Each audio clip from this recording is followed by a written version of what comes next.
I mean, out of all the riders you worked with, who would you say was kind of stood out as far as a talent? Obviously, they're all very talented because you're at a world level, but there's I always think those the guy guys. that had the most natural ability over everything was Jean-Michel Bayle. You know, I mean, he was a world motocross champion. Decided he wanted to road race. You know, he told me the story. He was racing here in America. You know, winning Supercross and out. You know, 500 championships and all that. And he was riding for Honda. He wanted to road race, and they didn't want to support it. And so he went and bought a street bike, and he was out and he decided he wanted to do a Grand Prix, and the French Grand Prix. And the following year, this was like, 5 months before, he's on a street bike at Willow Springs, never road raced before. He's out there riding, and Eddie happens to be out there, Lawson. And he goes, yeah, Eddie come up to me and he says, what are you doing, Jean-Michel? And he goes, well, I'm learning how to road race. I'm practicing. He goes, oh. He goes, yeah, I entered the French Grand Prix. And Eddie's like, what?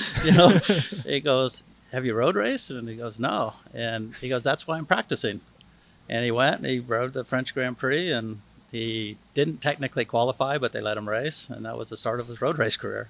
Imagine it was that easy now. You can't, because you couldn't even enter Yeah, now. you can't. Like, No. it's so crazy. Yeah, It's hard. hard. You can't get a wild card now. No, I remember my wild card was so gnarly to get. Yeah. Like, and it wasn't even, it was tough. Yeah. Like, imagine doing that.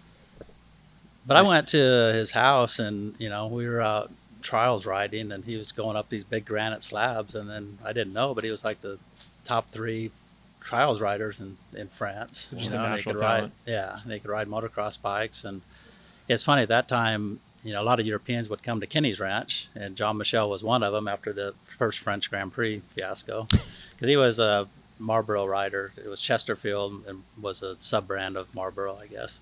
And so at that time, a lot of the Europeans, when they come out, I would ride with them first, because they weren't to the level of Kenny. For some of them never made it to that level where Kenny could actually help them.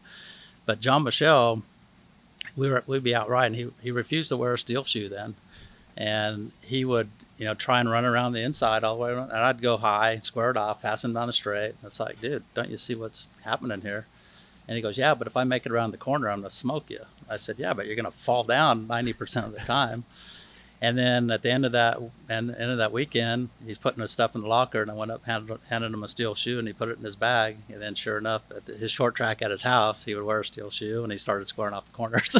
So it's pretty cool. Stubborn.